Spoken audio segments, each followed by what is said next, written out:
I saw a video of someone was filming like the live reaction of the Zelda thing. I think it might have been like an IGN bar or something at E3. Oh, And when that sort of thing came on the no, screen, no, being... that wasn't real. That's a video meme. Oh, Yeah. is it? Oh, Oh that's wow, awkward. you got caught out. Oh no.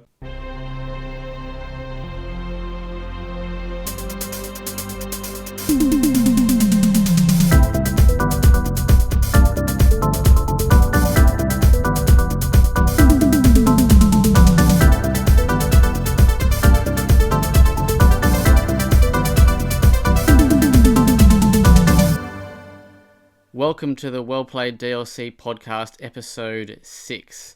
I'm Zach. I'm here with Kieron, Hey.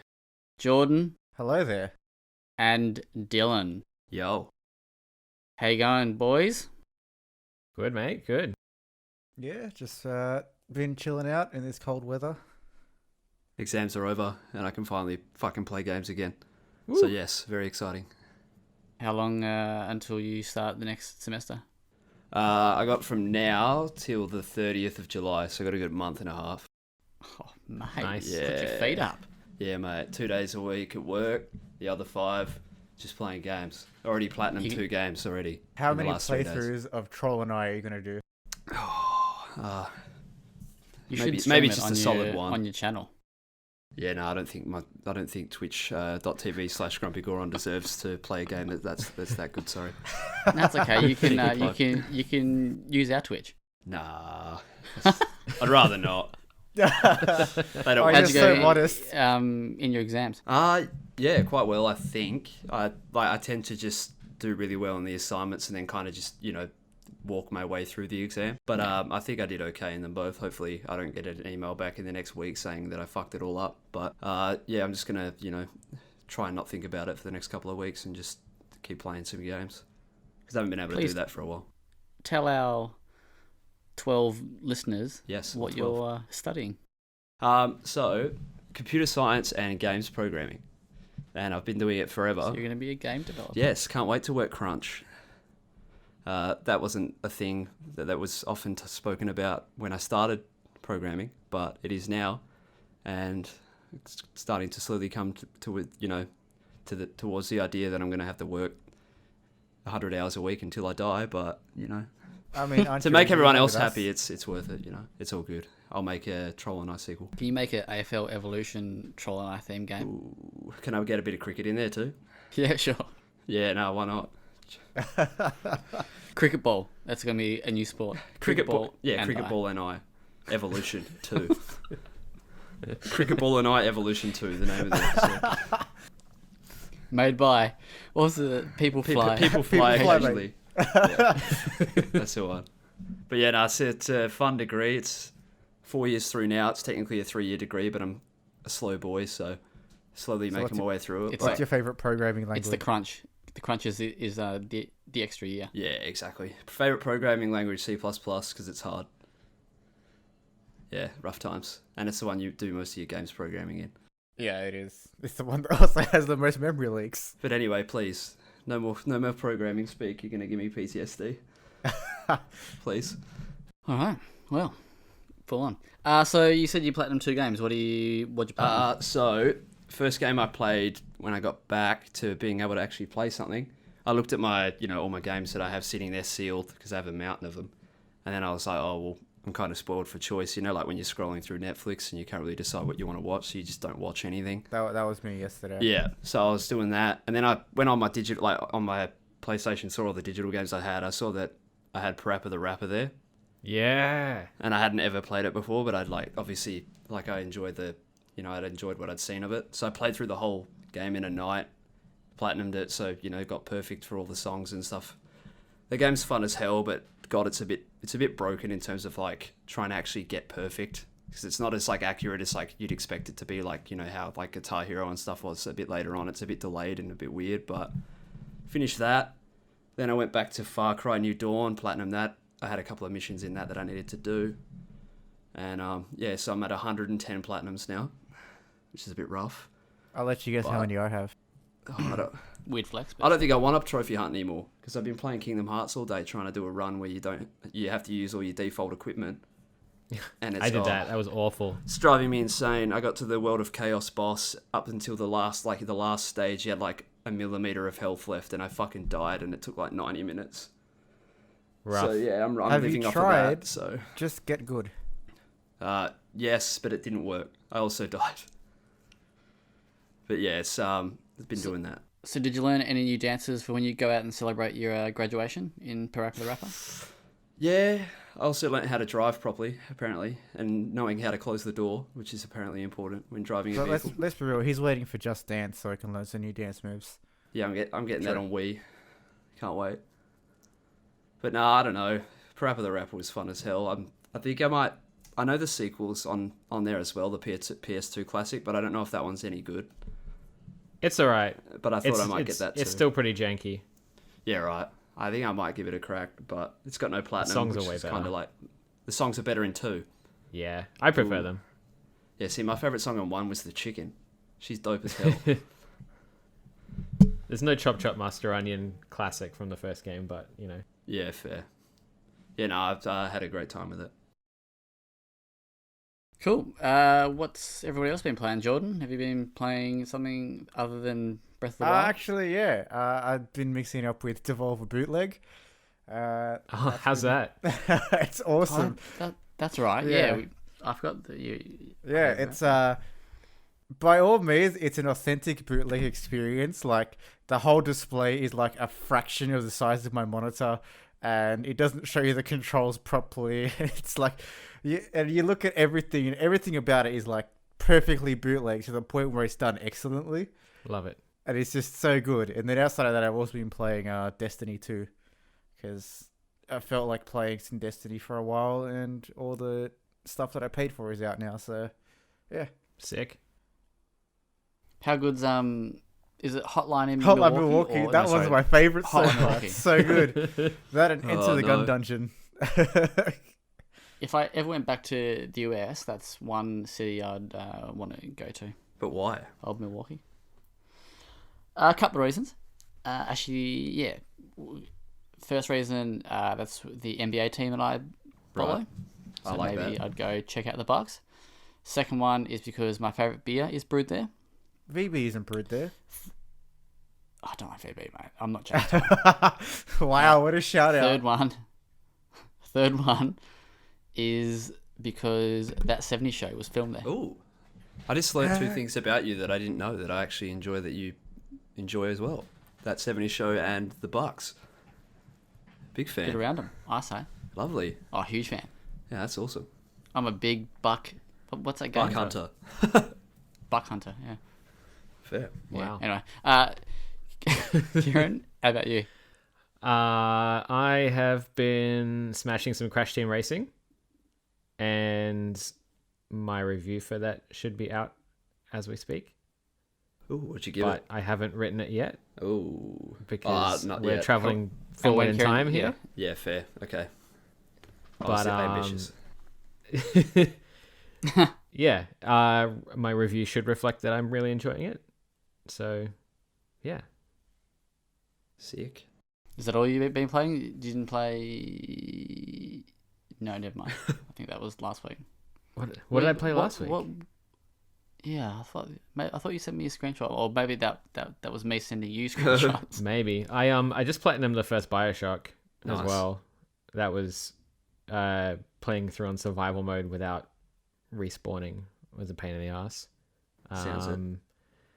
And what else have I... Oh, I've been playing a lot of Borderlands 2 with Georgie, my partner, playing through it in advance of 3. I'm not And going to a lot lie. of I thought fun. you were about to say my name for a second. I was like, well, this is news to me. Where have I Yeah, you're been? my partner now. No, that's not Hot. news to me. It was the playing Borderlands part. Very exciting. Mm. I've actually never played the first 2 Bioshocks, and I've really, really wanted to. You Did should you like mate. Infinite? Did you like... Yeah.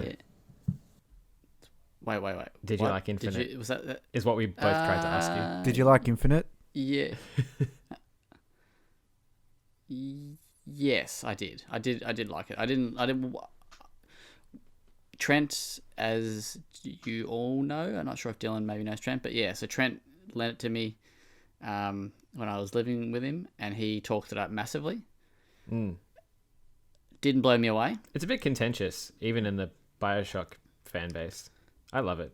Yeah, like I thought it was cool, but I thought it was a little bit, I don't know. I didn't, yeah. It was a 7.5 out of 10 for me, which is still good. Just didn't. Is that an IGN 7.5 or? No, well, that's a the first Homefront Bioshock would Revolution be 7.5. It's no Porsche challenge. too much air. Oh mate, how good is Porsche Challenge? I should have played No that. comment. Mate, if that's what you should go back and platinum. Well, where can I access Porsche challenge? PS1. Yeah, okay. So via Just emulation. like make your own platinum. Yeah, I guess that's what like the nerds of yesteryear would do. Make their own platinums. Ye old nerds. Make their own in-game achievements. They'd forge their own platinum trophies in their kilns. You should do it, but instead of getting an actual trophy, get like a statue of like a Porsche made in like silver. Nah, you become one of those people that like go to the trophy store and like get trophies made for them to like make them look better in life. You're like, yeah, I totally just like 100% a Porsche challenge. I want a fucking trophy made. And he's like, what's wrong with you? And you're like, ooh, I don't know. I got no time on I got too much time on my hands. I mean, he would do it for free. It'd be on the house. Oh, you'd hope so. Is that when you look at the plaque at the bottom and realize they spelt your name wrong? Yeah, I firefighter think of we the should year. actually. Speaking of that, we should get a trophy made for the team, and it's whoever finishes Troll and I like last gets the trophy. See, if you send me a copy of that game, I will platinum it. All right. Okay. I will finish I've got it. He two will copies. hold you to it. You have. I'll do it. Like, You have to stream it though. You only got PS4, yeah. I don't think I want that thing to ever like grace my like media bar on my Switch. I don't want that thing on there. So Give it if to I him can on get it on Switch. the PS4 and then I can just delete it, that'd be Alright. ideal. But I I'm mean, gonna hold you to that. I now. did it with Extinction for you. Yeah, but that game was kind of good. It was kind of good. Yeah, I'm not gonna lie. Solid 5.5. It's actually that topic of extinction is a topic I want to bring up in another podcast, like later down the track. Right. Just reviews, like in retrospect, that you kind of look back and go, oh yeah, maybe I was a bit generous there, or maybe I was a bit harsh. Yeah, right. I reckon I reckon maybe I was a little bit generous with extinction. What did you give it? 7. I was gonna say I thought you gave it a 7. Yeah, that's a bit I much. know what game I was a bit But generous with. oh no, don't you? I know what you're What? gonna say. Starts with A. No, I feel like I was fair with that one. Anthem. Yeah, right. Don't know. I can't remember. I don't think I've ever like felt that I've gone too harsh or not harsh enough yet, but I tend to just review in a range between 7 and 8 because I haven't really played too many things that I've hated, except for maybe Metal Gear Survive, which we spoke of last week. Which Did you still give that like a 6? no, I don't think I gave it a 6. No, I think didn't we talk you down? I'm actually going to have a look now. I got talked down with Occupation as well. Anyway, we'll save that topic for another time because that could be quite interesting. Kieran, is there anything you've got off the top of your head? That I would go back to? Or no, that you look at or you think about when you're showering or right, Well, right me. before I'm you his close your eyes partner. to go to sleep. You go, oh, maybe I gave that too high or too low, or do you just think that you're Yeah, no, perfect? I don't think I've ever been wrong. Confirmed. I gave it a 5, by the way, Zach. Metal Gear Survive. That's a bit high. Yeah, I feel like you wanted to go for a 6, and we talked you down to a 5 I think because you weren't overly. because like positive mechanically about it wasn't horrendous because it was just MGS5, but it was just the rest of it was just utter ass. And I remember the moment I've put that review up because I said last week that I'd played like 36 hours of it in like 3 days. I remember the moment that I finished it, I just deleted it and I just went to sleep. Like I left my TV on, like I just laid down and just like, fuck, this is finally over. Oh, dude. That's amazing. I don't want to ever have to like feed my character ever again, and like have to like fucking make sure the water's not dirty and shit. Like, oh, good lord. All right, we'll move on. But yeah, that's a topic for another time because I reckon Kieran's got one or two he's thinking of. He's sitting on. I'm thinking now too. All right, well, we'll move on to the next sort of topic, and what I've been playing, because I'll give you a quick little rundown of No one asked. the game I've been playing, which is the Sinking City. Sorry. Nothing. I totally didn't say no one asked. Oh, I thought you said my ass. That's why I was like, did he say that? He wouldn't have said that. No, yeah, so I've been playing the Sinking City, which we've spoken about before on here. I got access to the first 2 missions of the campaign, and I'm quite enjoying it. It's if you don't know what the Sinking City is, it's basically, in simple terms, it's Sherlock. It's the Sherlock Holmes games in a Lovecraft universe. Right. So it's got the same sort of mechanics in terms of the investigations, where you got to go, search rooms and areas for clues, and then make your assumptions there. And the game will throw you choices that you have to make. And I'm yet to see how that affects the outcome, because obviously I haven't finished it, because being only the first 2 episodes. Cases. Sorry. But I'm enjoying it. It's a little bit rough is probably not the right word, but it's very AA. It's made by Frogwares, who actually did the Sherlock Holmes games. But the atmosphere is very cool, and that's sort of what I guess this game, or a game like this, sells itself on. The mechanics for like the shooting and stuff are very basic. They're not like, you wouldn't look at this and go, this is a third person shooter. Like, shooting makes up a fair chunk of it at times, and yeah, the shooting mechanics aren't great, but it's all the other stuff that makes it kind of cool, which is like the atmosphere. It's very bleak and grim. So it's based in a city called Oakmont, which is half flooded by water, and the other half is not, because of a devastating flood that came through it. And with the flood came like these sea creatures, and a lot of the folk in the city are suffering from hysteria and visions and nightmares and stuff like that. So it's very, very much inspired by Lovecraft, and I'm keen to sort of play more of it when I get the review code. Nice. Which may or may not be now. I don't know if, I think Kieran might be sort of semi-keen on it. I'm not sure if anybody else. It looks cool. I'm in it for the atmosphere, like you said. That's like kind of what it looks like it's going to provide. Yeah, and the other cool thing is the missions don't feel drawn out, even though they're sort of long. They're kind of engaging. Like it doesn't feel like it's a filler, or like you're kind of going here just to prolong like the gameplay time. Is there like, which is good? Is there like lots of side stuff, or is it just like case to case kind of thing? Like you just. So you don't have to do it in any particular order. Right. Sorry, Hannah. Sorry, I worded that incorrectly. So you get given a main mission or a main case, and you can go off and do side quests and stuff through that. So you don't have to do side quests in a particular order. Gotcha. But in order to progress the main mission, you just have to keep doing that part. But yeah, the good thing that I didn't touch on in the preview, because I'll probably touch on this in the review.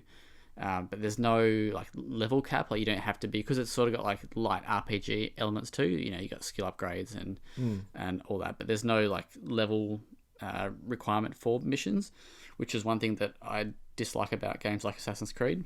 Yeah. Where you kind of feel like you have to go off and do a bunch of other shit that you don't want to do because you just want to do the story. Like, you know, with here, if you want to do the golden path of just going and doing all the story and worry about the side missions later, you can do that. And it doesn't sort of, there's no penalty for not doing the side missions, Nice. at least from what I can see so far. But there's quite a few, and they're all relatively interesting.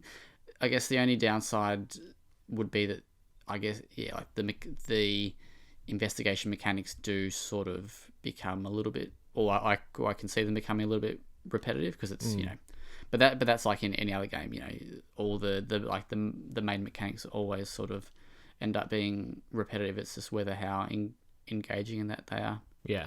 But so far, so good. Nice. So, not to roast you, because you know I love you deep down, but is this very much like a U game, like a B tier-ish sort of thing? Like, is it like a 6 or 7 sort of game, or is it a bit better than that, in your opinion? Well, I haven't played enough of it to Give it a answer number. that fully. Yep. But I think it's going to be a mixture of both. Right. I think it's going to be more. I think it'll be. I was responding to somebody on Reddit yesterday or the day before. I can't remember. Today's Tuesday, the 18th, for those listening. So when we refer to yesterday and tomorrow and whatnot. And they asked me, do I think it'll be reviewed better than Call of Cthulhu? And I said, I think this game will be reviewed more favorably than that, based on what I've played. Right. And because a lot of the other previews seem to be quite positive as well. But, you know, again, that's the sort of preview culture, I guess. You don't sort of roast a game in a preview too hard. But, I mean, there was nothing overly concerning that I saw. Yeah. Maybe a couple of, like, you know, the reused assets and stuff there, which I'll touch on more, I guess, in the review. But, little stuff like that. But I think, as what Kieron said, a lot of people will play this for the atmosphere and that, and it's not going to be, everyone's not going to like it, like everything else. So, but I guess time will tell whether it's another classic Zach flop or something good. Based on what you've played so far, or if it's a Plague Tale. Will you rate it based on what you played so far? Do you reckon you'll rate it higher than a Plague Tale or lower? Ooh. Two different games. A Plague Tale was a much tighter experience. So this is open world. Okay. So two different games. I think, based on what I've played, I would say it's going to be higher than Call of Cthulhu, which I gave 7.5. Well, given that it's open world, is there any sort of like urgency to the plot, or is it like, you know, the whole design of the plot is to go at your own pace? Because a lot of open world games, they really struggle with having this plot that sounds like you need to do it urgently, but you can get to it 1,000 hours later. Just remember that I've only played the first 2 missions. Not good enough. So, it's so far, it seems like it's going to be a bit of a slow burn, but that, so the story's not a so like with a Plague Tale, for example, even though that was kind of slow, it was paced like fast, if that sort of makes sense. Yeah. So like he sort of kept going through because it was linear, whereas this is obviously not linear. The story feels like it's much more of a slow burn, but it feels a lot more. I'm trying to think of the right word. Yeah, like you sort of do it at your own pace. So if you want to burn through the story, I guess you can, but that extra travel time and stuff, I guess, will add extra time to that, if that makes sense. Whereas in the linear sort of game, like a Plague Tale, you don't have to, fast travel here or boat across. You sort of just keep going. Anyway, we'll move on because we'll touch more on the Sinking City next week, I think, when the Plague Tale, when the embargo. Wow, the Plague Tale embargo isn't up yet. How good was the Plague Tale though? Honestly, So good. like I've only just like touched, like, started it per se, but like that's I think you got it. That's the sort of game that like you immediately look at and kind of write off. Like you just look at the name and you're like, ooh, like You you look at It Zach just comes from Jackson's a review yeah, and you're like, exactly. "Oh." You should see my face right now. You see Zach's eyes dart toward it, and you're like, ooh. You see like the 9 like quickly become like turn upside down and become a 6, and you're like, oh shit, it's disastrous. But yeah, I mean, like I'm keen to actually continue on with it and give it a crack, because that was something that really surprised me, because Zach was hyping it up, and I was like, oh yep, 6, 7, and it came out as a 9. I'm like, and it was, everyone was up on the Plague Tale, so Look, It's but gonna I'll give that a give whirl. Zach one thing. He usually gets 1 or 2 games a year. yeah. And I've had 2 so far, I think. What was the other one? Resident Evil 2. Yeah, okay. Oh, I guess, yeah. Yeah, That was, That that was was a a no-brainer. slam dunk, though. That wasn't looking like a 7. No, true. Yeah. What would be? Yeah. Anyway, we'll talk about that another time. But yeah, with the sinking. Oh god, I nearly said the sinking playtale. Then okay, my mind's a job. When I said the sinking, I mean in regards to the sinking city, if you've ever played and enjoyed the Sherlock Holmes games, I think you'll like this. Right. Which I don't think any of you have played. No. Have you? I played the most recent one. I have. Yeah, the Devil's Daughter is Devil's pretty Daughter, cool. yeah. So it's like that, but bigger. Yeah. If that makes I'm sense. not gonna with lie, bigger I've and always better been shit. interested in them. I just forgot they Same here. existed. Also the They're same. cool games, but they're B grade, not in a mean way. Yeah. Yeah. Cool. Kieran, do you want to talk about Crash Team Racing? I can talk a little bit about Crash Team Racing. I won't say too much because, like I said, I at this point in time on Tuesday the 18th, I haven't written my review yet. But by the time this podcast comes out, I will have, and it will be up on the website for everyone to read. But so far, it's pretty good. I will say that it's not as good as Team Sonic Racing. Whoa. Hot take. Would there be a bit of and- bias there, per chance? No, maybe a little bit. No, it's not quite as good as Team Sonic Racing or, for example, Mario Kart 8 Deluxe. But a lot of that comes down to the fact that it is a remake of a PS1 racing game, so a lot of the tracks are a little bit more basic, even though they're fun. But it's gonna be one of those games that's gonna work really well for like casual players and like party situations and stuff, because Do we want a hot take right now?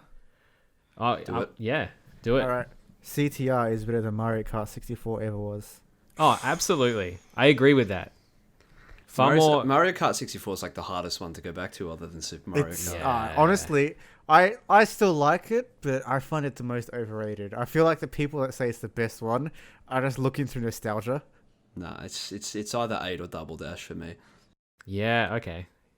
8 Yeah, you got it. owns. 8 is really good. But yeah, no, I'm with you, Jordan.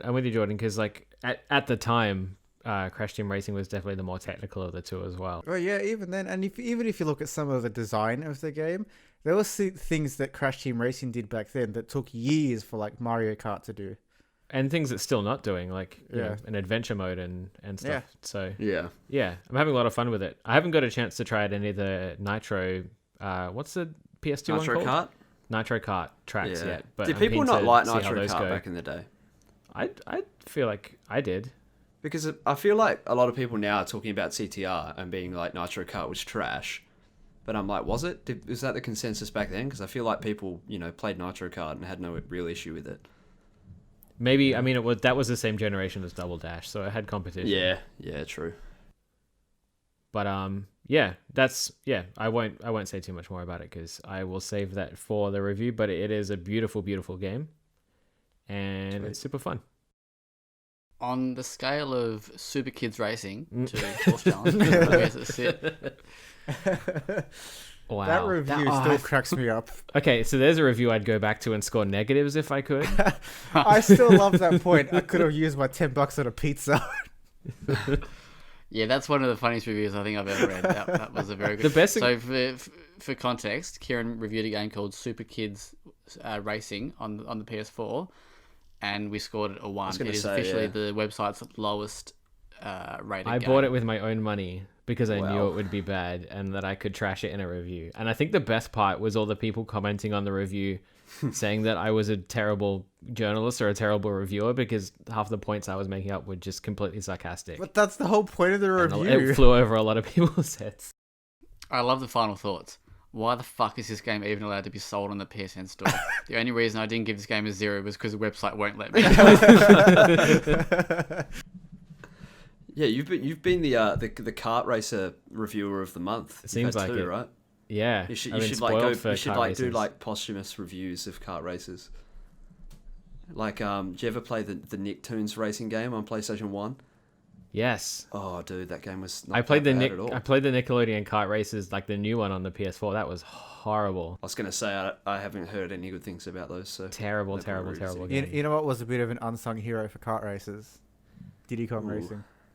Oh yeah, Yes. well, that's Yeah. right. I feel like there One was of the a best. Disney one as well, like with Chip and Dale in it. Oh fuck, I can't I think remember. there might have been. And that one was alright as Tailspin. well. The fuck Tailspin, it wasn't Tailspin. Fuck you. Not fuck Tailspin. Tailspin's good, but like it wasn't fucking Tailspin. Okay. Well, I'll take back that. Okay, Yeah, and you exactly. guys have heard it now. Zach and Dylan have officially broken up.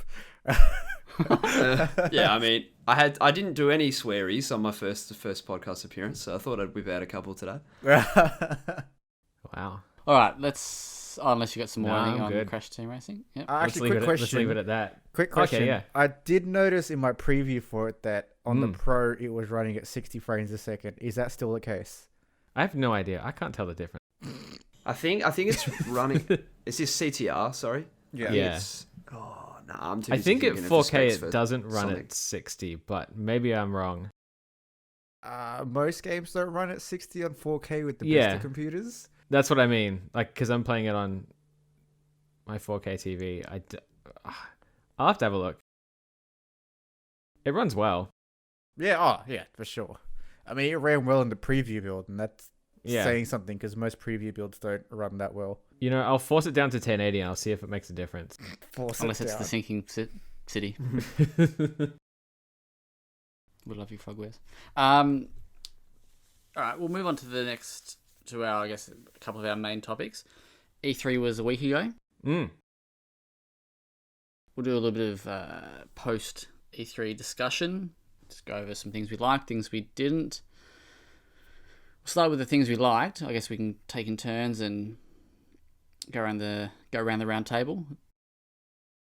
Dylan, you can start. What was one of your favourite, what was one of your favourite things that you saw at E3? Yeah, so you want to go like one thing at a time and just go round and around? Yeah, Yeah, right, sweet. We can do that. Let's have a look. Final Fantasy VII Remake and Final Fantasy VIII for me, first up. So that's Oh, two. boy. Well, the Final Fantasies in general, they're all here. They're finally all So here. even the mobile ones? No, Brave Exvius can eat a dick. Go heard all that the here first. bravest. And that one, yes. But yeah, I mean, Final Fantasy VII Remake looked hot, and Final Fantasy VIII, you know, all Is the best all one. the other Final Fantasies are, you know, being brought out onto modern day consoles because 7's out, 9's out, 10, 12's out as well. They brought out a couple of the spin-offs like the Chocobo Mystery Dungeon. I think Crystal Chronicles is coming out as well, which is also on the way out. But to see 8, which is one of the ones I haven't played yet out of the original PlayStation ones, having played 7 and 9, you know, I really want to get my hands on that one. But yeah, that's my first up. Square rocking up with plenty of Final Fantasy. Big highlight for me. Cool. All right. So that concludes our E3 discussion. That's it. Bye, everyone. I want to highlight something. So Kieran said that Final Fantasy VIII is the best one. I'm sorry, Kieran, but you're wrong. It's 13 and 13-2. They're the You best said ones. this last week. Yeah, Yeah. and I'm going to bring He's this still back wrong. because it's still the best one. Is there an echo in here? Yeah, I know. It's just like a 1 week echo. Every week there's an echo in the podcast in this chat at this time of day saying 13, 13, 2, and then it just vanishes for another week. I want to take a guess. I want to take a guess at what Zach's highlights would be. Resident Evil Hang on, 5 you and know what 6 we on the should- Switch. Oh, you know what we should, what Jordan should use as a soundbite there, Dylan? What? Which no one else will get, but I'm hoping you get it. Okay, the Anthony Hudson soundbite of when Lance Franklin kicked 13 goals. 13! That one. Yeah. Yeah, that one. Hot. Yeah, no, Anyway. I'm down for that. Please do Thanks, it. mate. All right. Is that a hockey thing? No, oh, good No. lord. No, it's water Pray polo. for him. Speaking of that, we can actually talk a bit of No. ice hockey if you want. No. Please don't. No. Who's Ken? No. Oh, okay, cool. Right, I just thought that we might have all shared, the same interests. Jordan, well, what was one of your things that you? There are a few things. I think my personal highlight would have to be Doom Eternal. That game just looks so Yeah. tight and so mint. And I love me some more Doom. Everything about That it. was just November 22, yeah? what was that? That was that's coming in November 22, I Think so, yeah. Yeah. Yeah, I am really keen for that. Also because, Doom is like one of the, on the technical side, like it's one of the best performing games ever.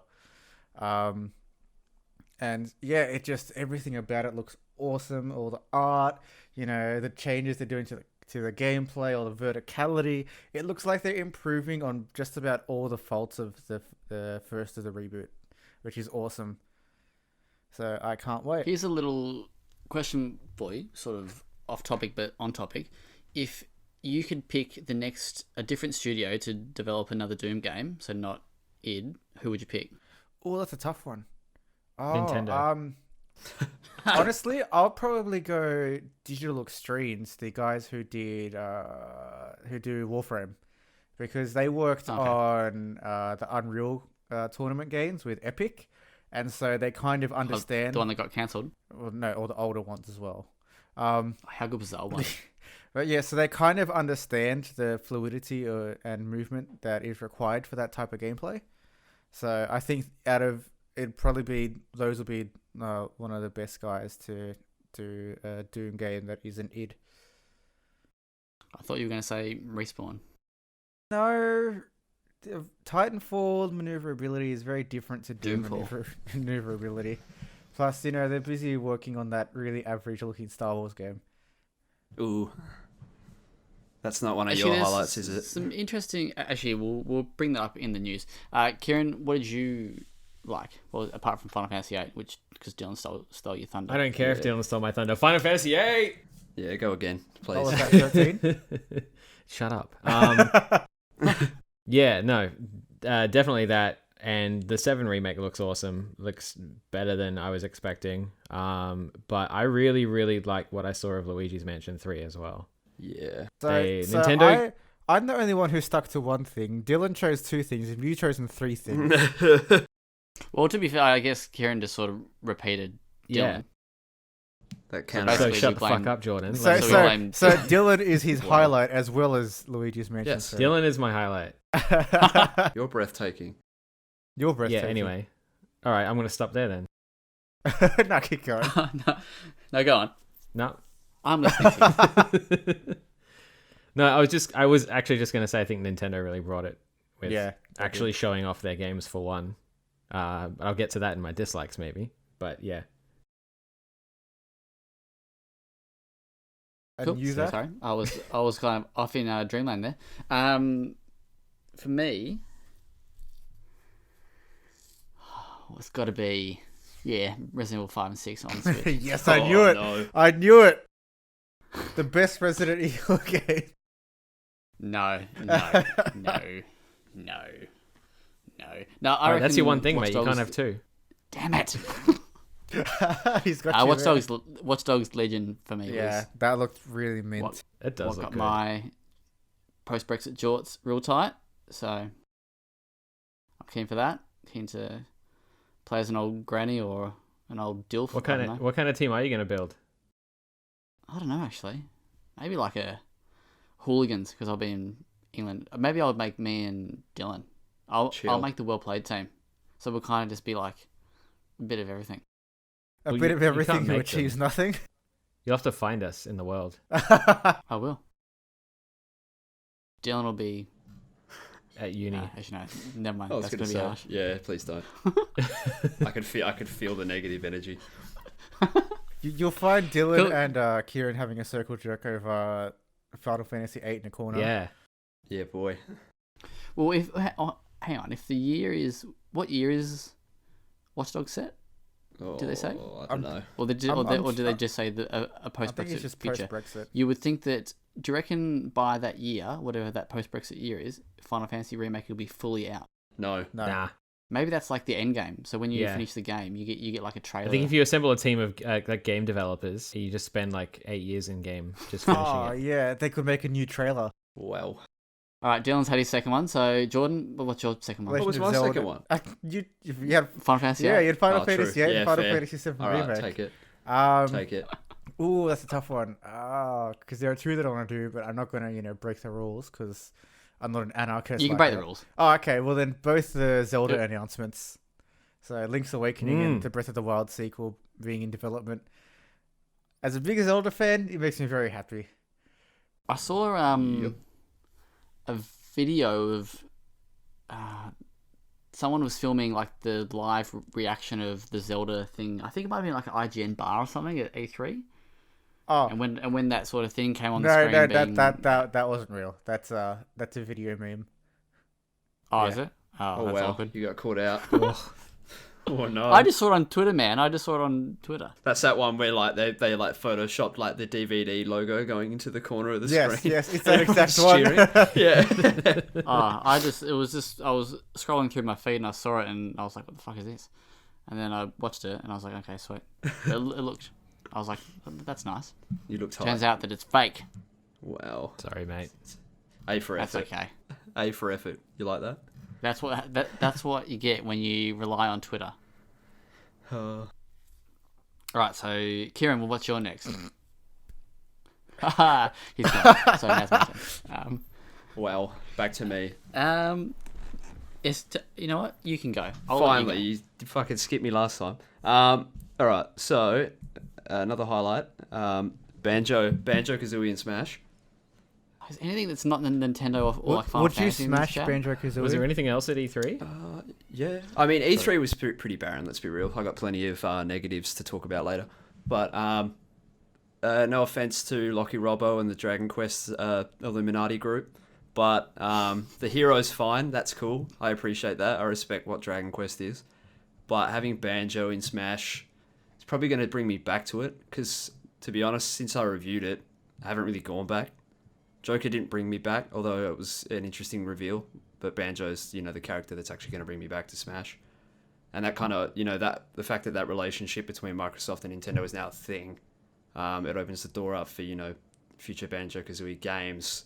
Maybe not get future, new games anytime soon, but, maybe a port of Kazooie and Tooie to the Switch. But that was probably one of the only moments at E3 where I actually got excited. So, I was a big kind of highlight for me. surprised to not see an announcement for the Rare Replay on Switch.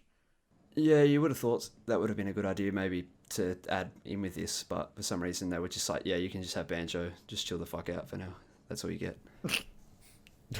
But yeah, no, that's another highlight for me. Nice. So, Kieran, what's your other highlight? Sorry, did you guys ask me what my highlight was when I left? Yes. Oh, I did it because I saw that you said that you were leaving, so... I'm just being considerate. Cute. Stitch up. Bernie was making weird noises. Ooh. Everything's good. We're Can all you good. put Bernie on the mic? No. Oh. What if I put Kermie on the mic? So what's your other... What else did you enjoy, Kieran? What else did I enjoy? Well, it wasn't technically part of any of the conferences or anything, but I am really enjoying all the coverage of Psychonauts 2. Tim Schafer showed off some extended looks at the gameplay that they showed at the Microsoft conference, but and there's been a few previews and eyes-on previews from places like IGN and stuff, and very, very, very keen. They haven't given... Is it a 2019 game? Yeah, it is, isn't it? I think it's... enough. Yeah, it still is. But Cool. Yeah. Do you think it'll come to Games Pass there's a pretty good chance now that they're day one? I meant day like one. a launch day thing? Half. I reckon Yeah. I reckon it could. I think that out of all of them, the Xbox is probably going to be its smallest audience anyway. So I can see that happening. Did you see that Dead Space Drive will be on Games Pass day I one? did. It's very cool. Yeah. Very Shout out to exciting. Mike Blackney. Shout out to Mike Backley, Dead Space Drive, and Kurt Russell. I can definitely hear. Yeah, you can hear He's Bernie. hanging out. Hi, Bernie. He's in the podcast now. I think the other game that took me by surprise was Blair Witch. Yeah, fair Yeah. enough. That's definitely right up my alley. The only concerning thing is it's by Bloober team, who made Layers of Fear, which Ooh. sucks. So, Hey, Did they make the sequel as well? Hey, I've heard They at did least make Layers Layers. of Fear 2 is excellent. Isn't that right, Kieran? oh, no, Layers of Fear 2 is trash. Yeah, I heard that's even worse than the other one. I like the first one. no. I can defend the first one. I can't defend the second one. I smashed that DLC. I think I gave it a 3. Mm-hmm. That sucked. Anyway, but yeah, no, Blair Witch looks heaps cool. It looks very much like an Outlasty Blair Witch game, which I do like the Outlast. Which I haven't actually played number 2. Has anyone played number 2? I Nope. own it. I think I played the demo and then I was like, oh yeah, it's Outlast, and then I didn't Wow. get the full game. Yeah, Outlast scare factor kind of just dies for me really quickly, so I get bored. See, the one thing I like about Outlast is we kind of talked about this in one of the previous ones. Actually, it might have even been when we talked about Blair Witch last time.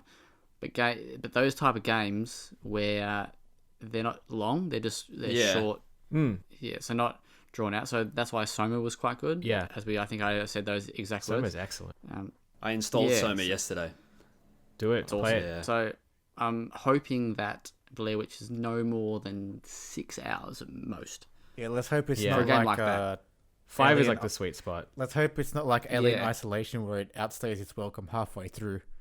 And that's that's the annoying thing is when it tries to just like it doesn't have to be long to be good. Yeah. I know that. Yeah. Wow. I thought that would have landed better. Is Sorry. that going to be the intro Yeah, to no, the like podcast? I got it, but not until like a few seconds after. That's just keep adding Yeah, fuel to the here we fire, go. mate. Dylan, back onto you, big boy. Well, I've only got one left on here, which is a bad sign. But I just I wrote. didn't even do a list. I wrote Wolfenstein, and I know that Oh, cool, wasn't yeah. shown Yeah. much, but It looks fun. the trailer they dropped for Youngblood like a month or two ago was like real hype, and like Wolfenstein's definitely one of my favorite series that it's been out. You know, this console gen. So I've played all 3 that have come out so far, and keen to give that a go. Cyberpilot, I don't know if they've actually shown anything of that, but I'll give that a whirl Of on Cyberpunk? VR. No, Cyberpilot. No, Cyberpilot, the the VR one. Wolfenstein Oh, VR. Cyberpilot, sorry. Yeah, Sorry. I want to give that a whirl as well, but I don't know if they've showed much on that. But anything in the Wolfenstein universe, I'll give a crack. So can't wait for that to come out. I think that's out July. I think. Yeah, they're both Yeah, out the same day, July July 26th. I think it Yeah, is. yeah, sweet. Keen for Sick. that. I know this is probably a little bit late, but just to preface, it doesn't have to be shown at the conference. It can be like an E3 trailer by Yeah. I mean, it was at Bethesda's conference, but they kind of just like glossed over it. George? Oh, that's a tough one. Jordan? Wolfenstein would be up there, but I probably wouldn't put it as my third highlight. Definitely not Fallout 76. Yeah. Probably Ghostwire Tokyo. Damn, you stole mine. Yeah. That game looks Good stuff. awesome. That and Ikumi Nakamura is just she's awesome. But yeah, That absolute E3 highlight. yeah, that for moment. sure. But yeah, the game looks super interesting. I know that we didn't really see anything outside of a cinematic trailer, but just the premise of it just looks really intriguing, and I can't wait to actually see more of it. Hopefully, it's not like a Kojima game where they build the trailer first and announce it and then start development on it. It's like, you know, Yeah. they have already been working on it and they just felt ready to announce it now. But, you know, only time will tell. Speaking of 76, though, I really wish that game could come back and at least be something semi-decent, but I don't. it just faces such an uphill battle. Like, I just wish those sort of games that come out that badly could at least get to a stage where they actually work. See, but- early in the generation for all these games as a service thing, I'd say sure. But now that we're this late into it and Yeah. everyone knows the mistakes to not make and they're still doing it, that's when the game should just die. Yeah, I mean, more for them for releasing it in the state it was in the first place, but fair enough. The other thing, well, I guess there's probably a couple of things that I liked. I like seeing my boys, Sniper Ghost Warrior, in action. beautiful We're 36-second all very, trailer. Very excited. Yeah.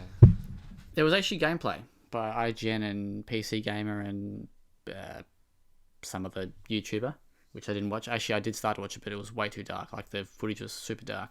The other thing was I liked getting a release window for Greedfall. Although the gameplay footage that I saw looks Average. interesting. It looks kind of cool. Looks better than There's most some cool stuff in games. there. It definitely looks better than the Technomancer. And Is definitely that looks better hard than though? Pound by Flame. Well, I guess from a combat and gameplay view, no. But in terms of like the world and other sort of features it's got, yeah, I mean, like both those games had, well, maybe not Bound by Flame, but Technomancer had a pretty cool world and story. So they're probably the other two that got me going. I was keen to see. I don't think there's really anything else. Does anybody else have anything else that knocked them away? How about Cyberpunk? Are we all keen for Cyberpunk? Keen for Cyberpunk. I want to be keen. Everything I see about it just doesn't get me that keen. I gotta be honest. There's actually, I've seen some gameplay and it doesn't look that great. Yeah. if you get a spare half an hour, there's a very cool, oh, probably not cool, it's a very interesting interview that Jason Schreier does for Kotaku with one of the CEOs, Marchin somebody, Boo. and he, I don't remember. Boo. I don't know what his last name is, but yeah, he asked him about like the crunch and all that sort of stuff, and what would he do if they wanted to come, if his workers wanted to come to him and like unionize and stuff like that. It's also it's pretty, and they talk about that screenshot and that artwork, and yeah, it's I don't think it's like 26 minutes long, but no, it's definitely worth a listen. And it's his responses, while not completely, doesn't fully answer them all the time, they're quite good answers. When they ask about what would happen if they unionize, he just says that we're a Polish company bound by Polish law, and if that came into effect as part of the law, then we would adhere to it. And yeah, he just talks about wanting people to feel like they're taken care of and stuff, and yeah, like it was good to hear. And I think it was funny because right at the end of the interview, because he asked him quite a few tough questions, he just says, it's good that you're talking about it, but whereas guys like Andrew Wilson and Bobby Cockstick, they won't talk about it. They just, so no, it's cool. Check it out. All right, we'll jump on to some dislikes. Yeah. Who wants to go first? I go Jordan. Jordan. All right, so this is both a like and a dislike at the same time, and it was Halo Infinite. It was so nice to see Halo there, and it's so nice to see they're going back into the, an art style that pays more respect to Bungie's work with Halo.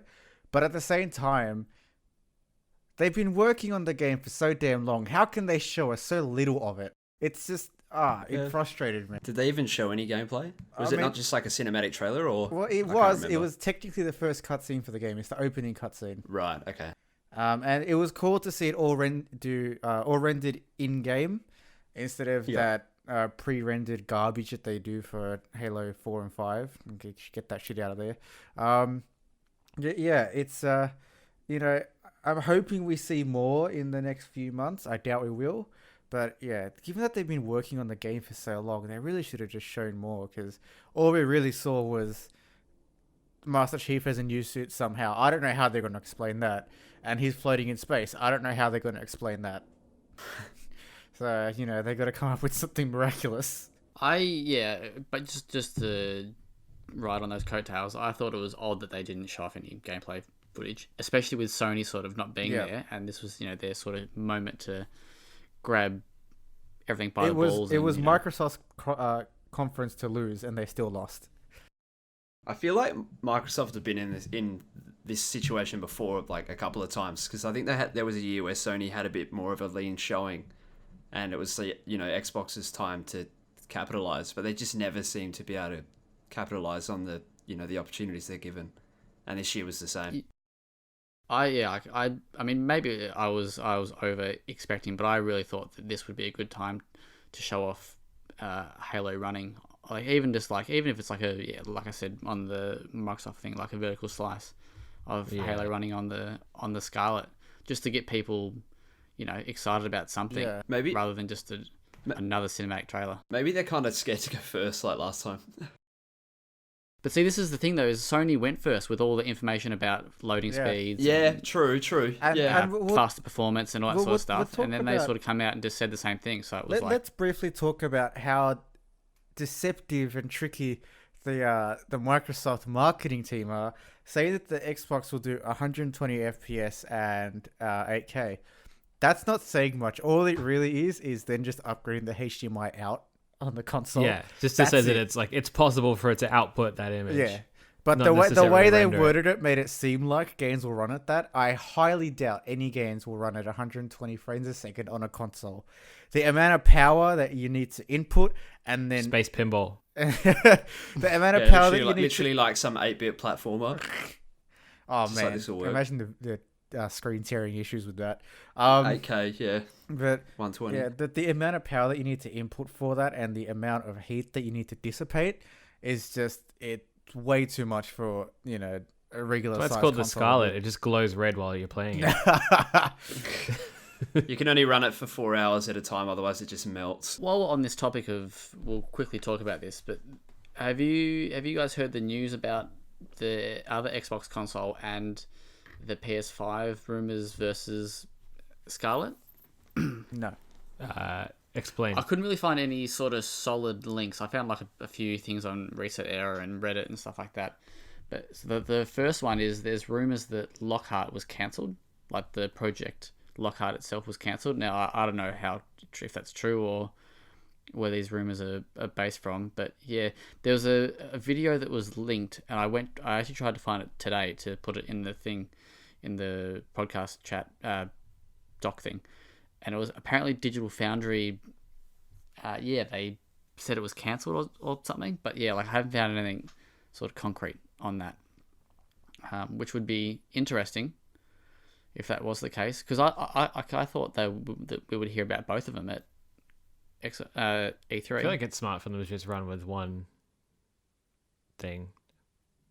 Do you reckon they would lose if they went? They're sort of banking on that cheaper one to make a bit more money though. Well, not like a bit more money, but to sort of increase sales by having two SKUs. I think the advantage that they have this gen, the same as Sony, is that they can just keep selling the Xbox One because it's not like a reset of a generation this time. It's just a crossing over. Mm. And I think it would be smart for either of those companies to just brand their games as like Xbox or PlayStation and just run both alongside each other. Agreed. Good point. Good point. The other thing that I read, and I actually forgot this until we were talking about it just then, but apparently multiple developers have said that based on dev kits, the PS5 is more powerful than I was just about Scarlet. to mention that. Yeah. Yeah. Yeah, and I'd heard about that, and I thought that was interesting because I felt like this gen Xbox would have tried to have been the more powerful console. They were. They became that. They became that at the end. But I'm saying I think it would have been a very hard thing for Microsoft to do because I'm fairly certain that Sony were working with A&D for the Navi architecture, so they would have had all the extra benefits for that for their own platform. I feel like having the more powerful system though, straight up, is like an immediate positive in your corner. You know what I mean? All right, like if you've got two people picking, they want the stronger one. Let me ask you this then. Do you think that the One X's recharged Xboxes? I think they would have been doing a lot worse without it. Yeah. But they've done a lot of other things as well, like Game Pass and stuff like that. On that side of stuff, they're killing it. Like they're killing Sony. They've more or less been killing it as a service platform since they announced Play Anywhere. Yeah, agreed. But they've had to be doing that. Let's move on with the more E3 stuff because we could go on all night. Yeah, true. So, Kieron, do you want to go? What was something that you disliked about E3? I only have one real gripe with E3, and I'm sure it's the same one everyone shares, and it was the amount of fucking cinematic pre-rendered CG trailer bullshit that happened. Yeah. And like sucked. it's kind of understandable because we're at the end of a generation and a lot of companies don't have a lot to show, and all they can really do to keep generating that hype is show things off that are probably way too early and show them off with cinematic trailers. But still, it was See, that's the disappointing. thing. I think for if they really wanted to show stuff off, they could have gotten a PC with, approximately the same power as the consoles are expected to have, Yeah, and show footage of based off of that, and then just say, this is not final and this is based off of a PC build. but then you look at Watch Dogs and The Witcher 3 Yeah. and what not to do. Oh yeah, there is that. Yeah, but then when you look at games like Gears of War that are releasing this year, why did they wait till after their conference to show gameplay? Yeah, see, Yeah, that's where it yeah. gets. That's where it becomes a real issue. Is like the games that they could have showed and they did later on, but didn't show during their conferences. The worst part about Do the you Gears think- of War one is like the cinematic trailer wasn't even like a fancy cinematic trailer. It just looked like a Picasso video. There's just faces Yeah. everywhere. Do you think that that's a sign of a slight lack of confidence in Gears 5? No, I hope not. Kind of like I think I'm throwing the question. I think if they would, I think they're trying to really sort of push the story and stuff with Gears 5 and like the thematics of it. So I think if they would have just show gameplay, everyone would write it off as like, oh, it's Gears. I know what that looks like, I kind of thing. guarantee that's probably why they didn't really show gameplay, because people kind of know what to expect with Gears. Yeah. For better or for worse. And I don't think Yeah. they're really going to change on that formula that much. Also, they paid big money for that Billie Eilish track, probably. Wasn't a bad rendition of that track either. Dylan? Yeah. What was one of your dislikes? I got my a friend? few. My first one was Bullshit. I was pretty negative this E3. Probably because exams sapped all my love for life. But That makes sense. yeah, Sony not being there was my major one. Mainly because it kind of felt like the E3 kind of felt empty to me, like something was missing. See, I would agree, I but think maybe I they were also missing. don't like spending 20 minutes for a needless musical performance. Yeah, I mean last year's E3 for them was that the Did one you where watch they went to Ubisoft? like all the different places. I don't Yeah, that remember. I was- didn't yeah, watch last year Ubisoft wasn't Live. great, I but- skipped through it all. I feel like we were kind of just missing some like real quality single player stuff that from Sony per se. That was a negative for me. I got a few more that I'll discuss hopefully after. Give me another one. I'll give you one more. Okay, sweet. There's two good ones. Most of the games that they have shown, are 2020 releases, which is also Yeah. I deem to be somewhat of a negative. Yeah, 2020 I mean, most was of the them are real winner. first quarter or second Yeah. sort of releases. But I mean, like, I wrote a couple down. Cyberpunk, But obviously, why- 2020. Why is that negative? I mean, it's negative in the sense that all the stuff that they're showing none of that stuff's coming out this year. So the end of this year isn't jam packed as people would have ideally wanted it to be. Yeah, it's almost which gonna isn't be- really an issue almost for gonna be me next because E3. yeah. But there's already still quite a bit coming out this year. Oh, I mean, yeah, for sure. But I mean, nobody was expecting Cyberpunk, honestly. But other things that have been pushed. Animal Crossing. Animal Crossing It's is a funny big you one. mentioned that because Jason Schreier he asked the guy. But just go back to that interview. He asked him that he asked the guy that question. Yeah. Did you make it April 2020 because you knew the human toll was going to be too high or whatever for a 2019 date? And he sort of didn't really. He laughed at the question because he goes that from sources I've heard, you guys were looking at a 2019 date or something like that. Yeah. Yeah. Anyway, sorry, I just thought I'd. Nah, share that fair. with But I mean, like Cyberpunk's 2020, Final Fantasy VII remakes 2020, which is fine. That was honestly a surprise in my book. The Last of Us 2, wasn't explicitly announced to be delayed, obviously, because it's a Sony thing. But that's going to be Ori pushed and the Blind to Forest. 2020. Yep. Same thing. Sorry, Animal Ori and the Crossing, as I Will mentioned you. Wisps. before. All right, let me ask you this then. Yep. Would you prefer that we get things like Deathloop and Ghostwire Tokyo, all those games where you get a trailer, no date whatsoever, and you don't even know what they're about, or would you rather have dates for stuff so you know that this is when this is coming out? I'd rather things be shown closer to coming out than later. That's my answer. Okay, but it's still quite close though. Like, there's only one real major conference, and it's not even really a big conference. So I'm not particularly disappointed that stuff's been delayed to 2020 because I've got games from 3 years ago that I haven't touched yet, so I'm not really fussed. How do you think Zach But I mean, feels? a lot of people, Animal Crossing was something that Nintendo fans banked on for 2019 because it was announced for 2019. That's now been pushed to March. That's a big deal for the Switch owners because Astral Chain ain't really pulling my chain. Know what I mean? but they are getting links and Yeah, you're getting Link's Awakening, but that's not a massive 3D Zelda either. Yeah, but you're also getting Pokemon and Luigi's Mansion. yeah. I think that's a bit. I think that's a bit harsh, personally. Mate, I disagree, my good sir. fair enough. I get the dislike, but I can also get why you would disagree. It's kind of one of those things where it's more or less a personal preference kind of thing. Yeah, I mean, I'm looking from the perspective of, the end of this year. Yeah. As opposed to, that it's a bit disappointing on that front. But Well, I still think there's quite a bit coming out this year. I think the reality is that the last few years we've been spoiled. And all this, we're still being spoiled. It's just it's going to come at the start of next year as opposed to the end of this year. If that makes sense. Can I also add Avengers was shit? That's what I wanted to end with. Thank you. What was the highlight of that segment? The end. Starts with Scott. Anus. There you go. Hey, My Scott boy. Anus. Got to sneak him in somehow. Did we figure out who that is so I know who to block on social media? Scott Amos. Didn't we figure Yeah, that I out? thought that's He what was it the was. guy from Marvel. Isn't he Crystal Yeah. Dynamics?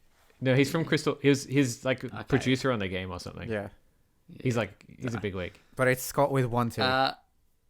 One thing I didn't like was the excessive yelling. Oh, the wooing freaking heckling. in the podcast by no, by the guy at the Bethesda conference. That was shit house. Yeah, that was annoying.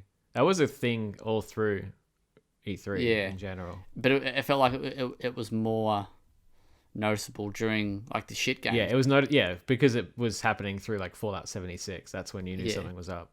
It's because people were like screaming when like dragons were announced in being in an Elder Scrolls game. It's just like, okay, Yeah, cool. no surprises there. So that was one thing that I disliked. Again, same with Kieron, the cinematic trailers, lack of gameplay was up there. I didn't like not seeing Witchfire. I'm just going to put that out there. I thought we might have seen it at Xbox, but Nope. I was wrong. Jordan, what else you got? Anything else? This is gonna be a really, really hot comment right here. But as much as I love him, the Keanu Reeves thing, only because No, I'll let you finish. only because it would seem very much like they were using it as an excuse to show nothing of the game. That's all. They were using that It was announcement. a pretty big Okay. reveal, though. It was, to yes, be it like, was. Keanu plays like the main character in your game. Yeah, Like, it it's, very, secondary, very main much so, character. and I'm not denying that. And it's awesome to see him in the game, but they were definitely banking on his reveal as a way to not actually show anything of the game in the conference. I disagree because I know that game is being shown behind closed doors. So there, and this is what they did last year. They did it all behind closed doors, and then they released the gameplay a bit later. Which, again, going back to that podcast, they did say that they are going to release that gameplay footage to the public eventually. I think he said after It's at PAX West. or PAX. It's going to be during PAX West, so that's like in a Yeah. couple of months in August. But actually, Jason, because Jason Schreier is very big on people getting fired. Not like he's a big fan of it. He loves. But He loves unemployment. he asked the guy,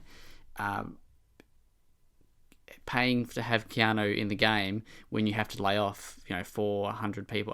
Okay, I think I might have made that number up.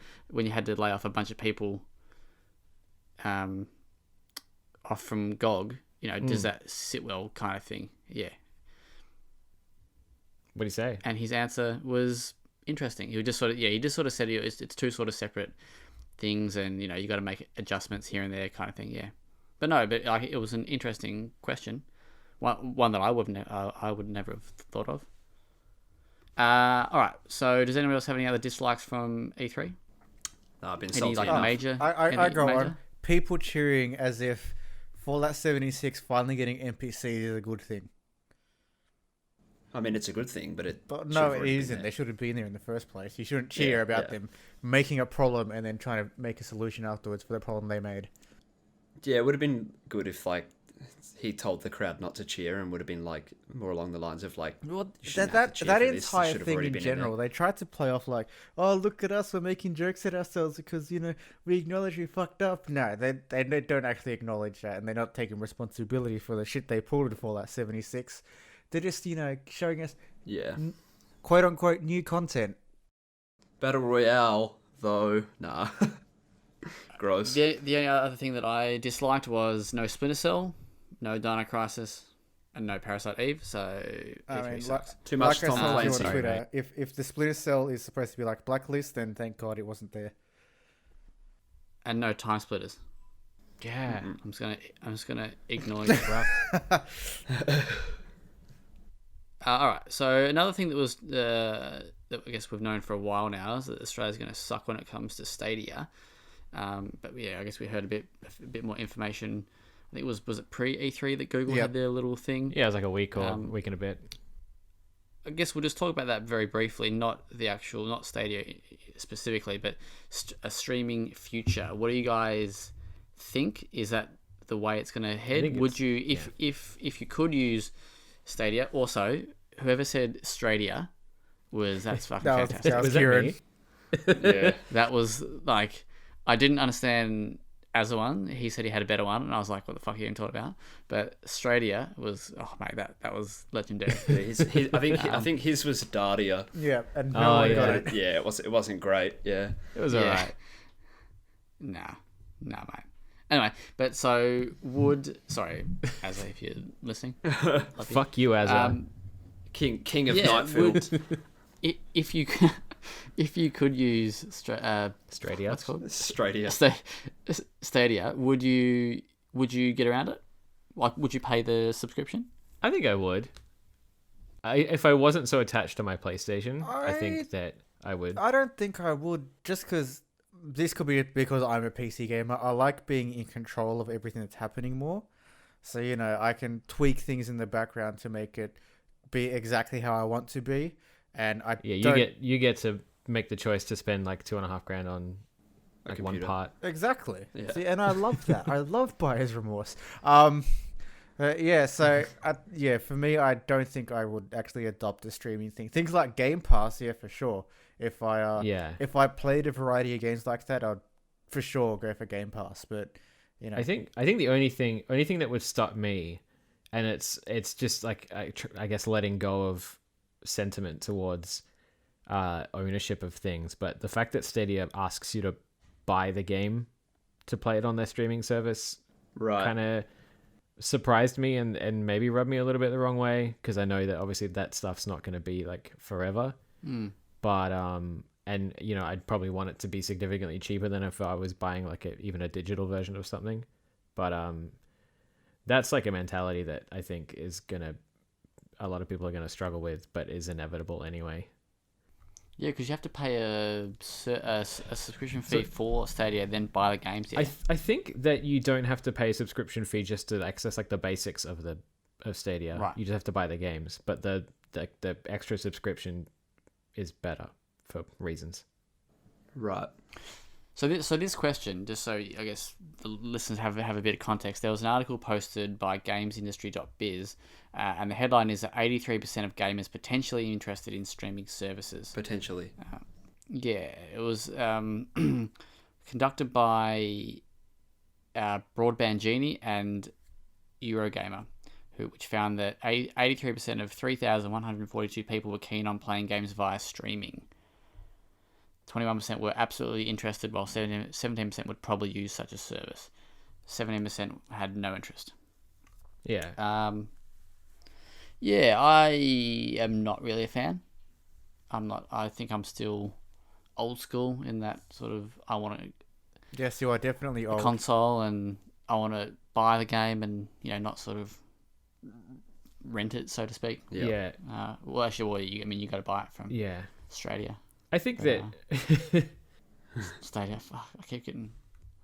I think that when we get to a point where the experience is identical or even better, I would be totally down for it.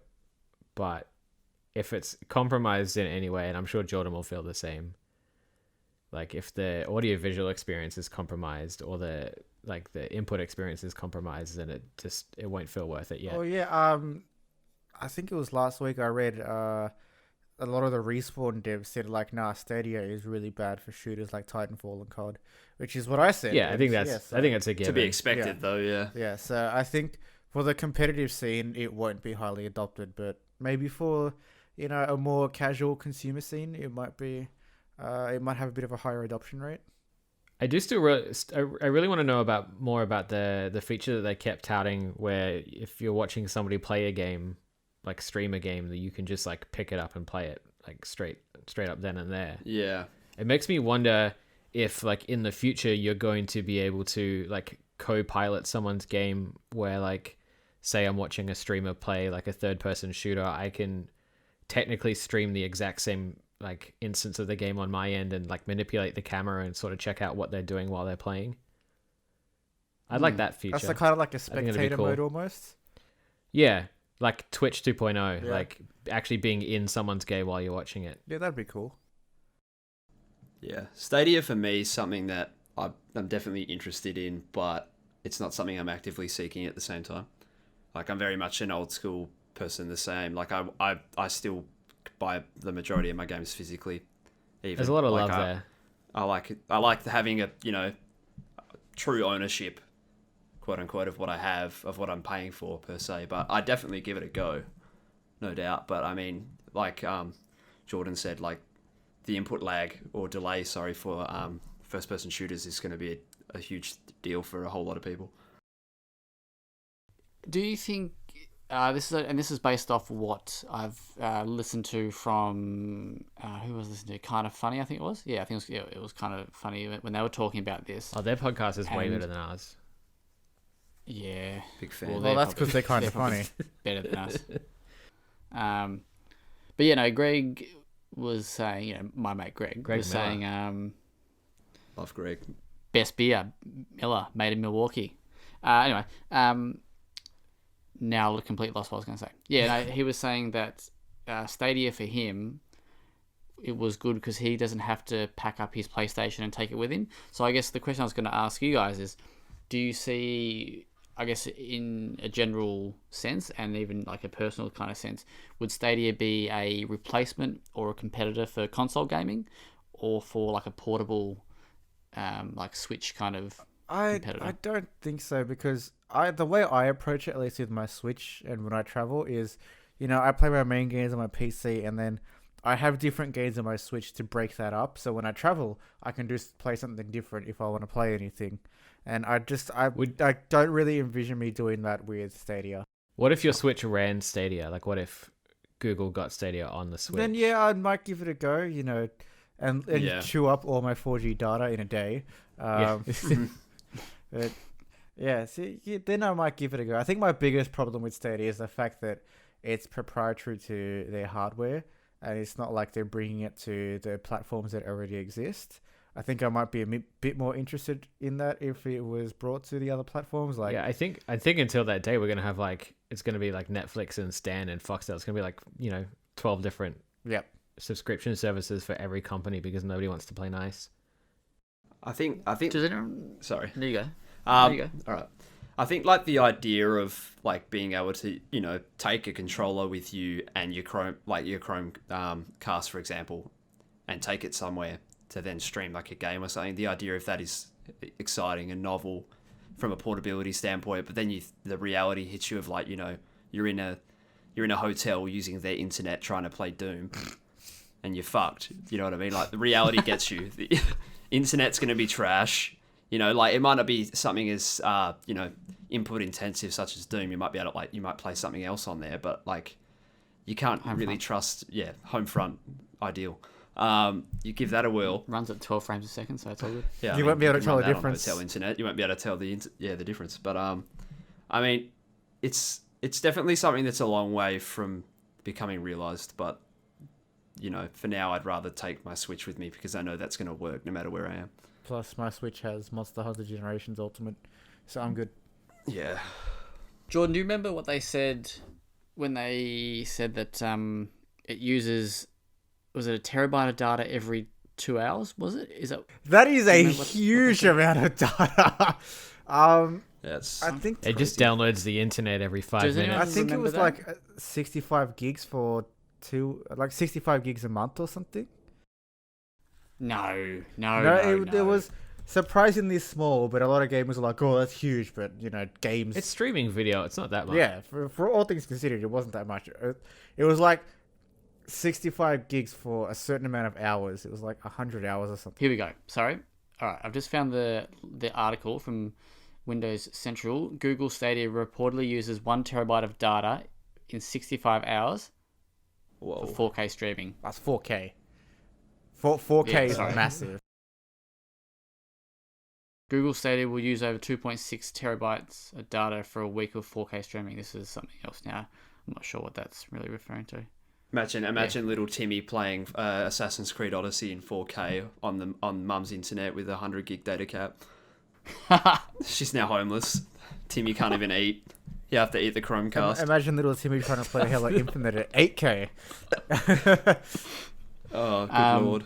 But yeah, okay. Well, but yeah. So there you are. Based on those numbers, that's pretty.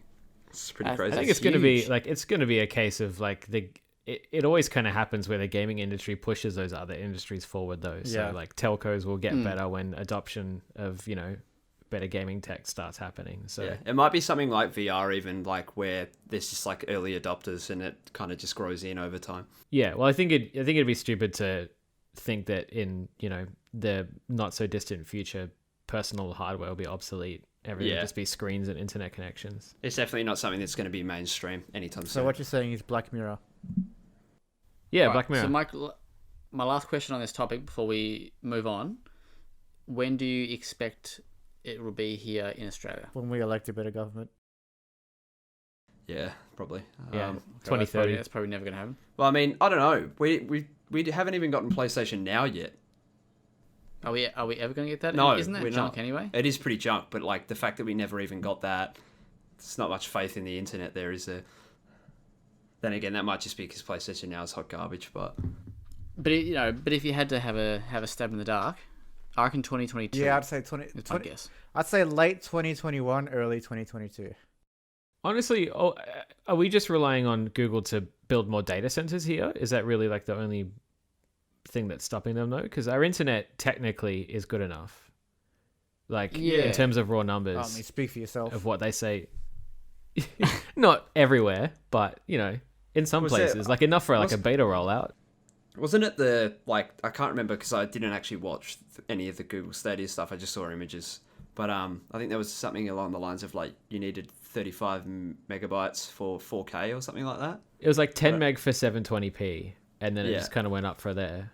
Yeah, so So, I mean, it's not impossible. 10 Yeah, megs. you're getting I NVMe still 50 can't playing even and do you're that. laughing. Yeah. Yeah, well, Google doesn't care about you, Jordan. No, this is my government. Yeah. All right, let's move on because this is getting quite long in the tooth, this potty. We'll just cap off with some news quickly. So, we spoke about this before as well, but it looks like that the voice actor for Ellie, thank you, I almost was right. Ellie in The Last of Us 2 has released, or no, sorry, not released, she's leaked the release date for The Last of Us 2, which is apparently in February 2020, which, we did speak about a couple of weeks ago or a week ago, in an interview with, I don't know, I can't remember who she was interviewed by. It was with an interview for Critical Role, but it's called Between the Sheets or something. And the interviewer goes to ask, when is the game going to release or something like that, and she goes to say fair or something like that, and yeah, she gets cut off by the interviewer. So people That- have That, in my opinion, totally had to be set up Yeah. because that would have been screened through Sony's people, whoever it needed to Yeah. be screened through before they released that footage after editing. Yeah. So I think it's And like it's a also- sneaky little teaser. yeah. And the other thing is, if the interviewer heard that, wouldn't he go, "Oh, sweet"? You know, and if it wasn't, if it was, live and not scripted, surely he would have gone, "Oh, can you just, repeat that for us?" Yeah. Rather than just keep going and go like, "Oh, it's just nothing." Can't I wait. only asked probably, the question that everybody wants to know, like the answer for, and I'll just cut her off. Yeah. Yeah. Do we think that that's accurate though? February? Yeah, I reckon. Yeah, I reckon that's probably. pretty much on the money. Can't wait to play The Last of Us next fair. How exciting. This wasn't on our sheet, but I think I read somewhere, have they not confirmed multiplayer for this or something? I heard people maybe complaining, I think, or maybe I misread, or maybe I'm making that up. For The Last of Us. Yeah, 2. I'd be happy if Not they that didn't I've have seen, multiplayer. but yeah, the multiplayer for the first one was actually quite popular. People still playing Yeah, it now. was pretty fun. No, I thought there was something about how they hadn't confirmed multiplayer or something. You might be thinking of Cyberpunk, where they haven't said no, but they haven't said yes either. Yeah, so Days of Play PS4 packaging says The Last of Us Part 2 does not support online multiplayer. Doesn't. That's a link from PlayStation Lifestyle 18 hours ago. Interesting. Yeah.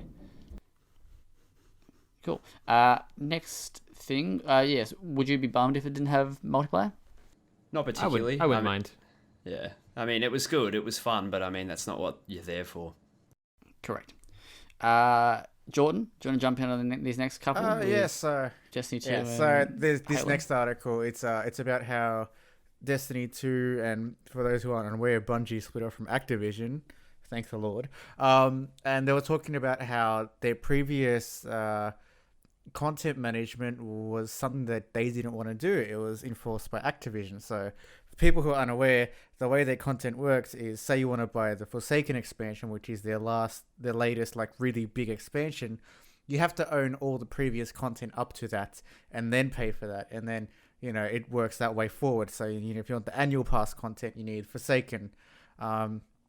So Bungie came out and said that's something they never really wanted to do, and that's something they want to change with Destiny New Light, which is the free-to-play version of Destiny 2 that's launching in September. I forgot the specific date. But Didn't we all sort of assume this, though? oh yeah, we can all assume as much as we want, but it's nice to like actually get it in writing.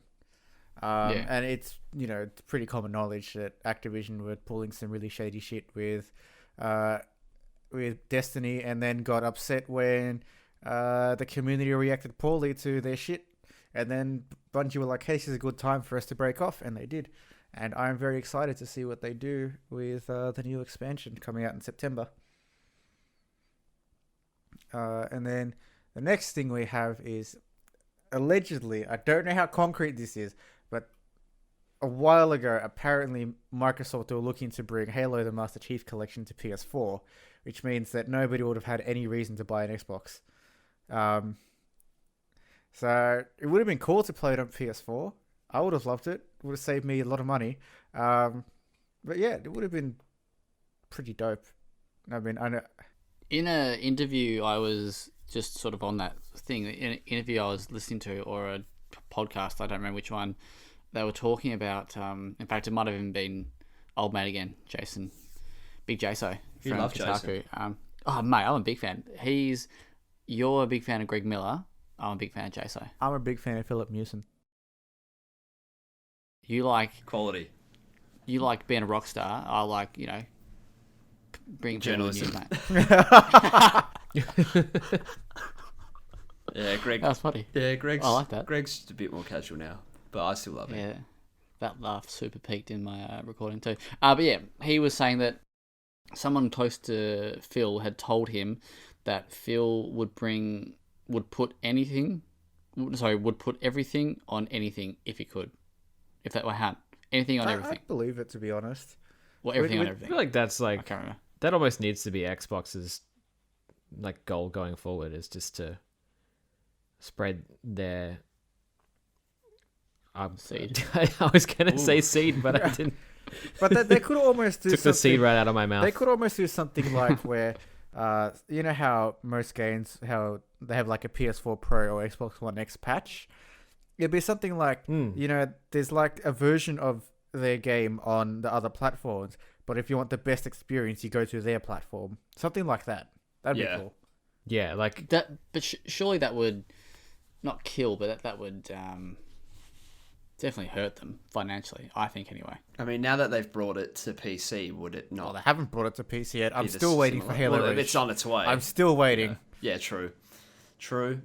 I'll give I you think that. I think it would hurt them currently because all they really have is their hardware and they don't have software. But in a future where they have software, I think it would be better for them. Yeah. But are you talking a purely software future? No, like if Microsoft had their own hardware that you could play on but published on everything, I think that'd be better for them in the long run. But that's another The next topic. bit of news. Jordan, was there anything else you wanted to say about Master Chief? No, not really. I already said sucks. that. Okay, he's not as good as Final Fantasy 13, the best Final Fantasy, but yeah, you know. So, the next bit of news that we have There's that echo again. is Dying Light 2 post-launch support will be for both current gen consoles and the next gen consoles. Right. I haven't actually read this article yet. Jordan, is Yeah, that what I you found shared? this, which is, it's good. A lot of people would be worried that this current generation would get the shaft when it comes to post-launch support for games like Dying Light 2, and it's nice to see that developers like Techland are coming out and saying, no, we're going to support what's now current gen, but what'll become last gen. You know, we're going to continue to support that until pretty much the game is done, which is nice. Well, their game doesn't even have a release date, so I guess it's probably a bit easier. Yeah, it's true. For them. I'm just curious Like- as to whether it'll be like a Destiny or a Final Fantasy 14 thing where they support it up to a certain amount of content and then they just drop it. But Well, I think again, like going back to like earlier discussion, everything's going to be sort it'll of be a on lot parity easier. anyway, pretty 'cause much. yeah, Yeah, so it's not like it's going to be a big deal Yeah. per se. I mean, it's good because didn't the original Dying Light, get a ton of post-launch support? yeah, you got a battle royale mode. Oh, really? Yeah, Which Wow, I don't think was overly popular. no, I don't think it was Yeah. either. No, got some sort of inside word on that, and I don't think it took off very, very well. Rip. All right, the last bit of news we've got here that we'll briefly talk about is that Nintendo states that the reason why they delayed Animal Crossing New Horizons was to avoid crunch. This was another one that I found actually, and it's awesome that Nintendo of all people were avoiding crunch because Japan's work culture is very hectic, which is why these took me by surprise. And it's weird because a really funny reaction to this was the fact that Nintendo shareholders were pretty upset about this announcement. But you know, Yeah, they took a bit of a hit, didn't they? they did. But you know, those shareholders will still get their money on March 20th. You know, they're just not getting it as soon as they wanted it to be. But yeah, it's good to see that one of, you know, I'd probably say one of the best developers in the industry is, you know, having a firm stance on making sure that the health of the developers comes first, and then through that speaks into the quality of their games. Are we talking about CI games? Yeah, we're talking about CI games. No. Crunch intensive games. They could use I more like crunch. that. Crunch. Uh, Oh, you're making me scared for my future. why don't you go work for Nintendo? You won't Stop have it. crunch. Go work it. Go work for CI Yeah, you games. should go work for CI. You can do a Oh, shit job and they please. don't care. Oh, fuck. Actually, no. Go work for Taurus Games and make Beast Quest 2. No. Please don't. You know, I'll probably have to work somewhere average for a couple. Oh, I definitely will for a couple Yeah, go of years. BioWare. I'll It'll It'll try and probably make be some- Taurus. Go BioWare. Yeah. Yeah. Wow. Fair call. But yeah. Yeah, I feel like this announcement was like good, but at the same time, like we shouldn't have to be like flexing on the fact that like they're not crunching per se. We Yeah, it's should like have Bethesda- to. I agree with that. We should- Bethesda level praise. Like praise us for Yeah. doing the normal thing, Yeah. please. It's like pray at the Nintendo shrine for us giving our employees the correct amount of hours Well, as opposed it's to like how more. people were praising Monster Hunter when they announced it wasn't going to have loot boxes. Why praise something that should be normal? Yeah, exactly. It's Yeah, just like, that's become a bit of a thing too now. Like X game doesn't have microtransaction or loot boxes or Like Borderlands 3, no microtransactions. Gonna be on the back of the box in the future. No crunch. dude. That's actually a good topic of discussion for later on. If those little if they ever did do icons like that, for maybe not for crunch, but for like loot boxes or like microtransactions. Is there a thing on there? I think that I can't remember which governing body, but there was a governing body. I can't remember for what country that wanted to make it so if a game contained loot boxes, it would say it on the game package. Yeah, like that's I actually don't mind that.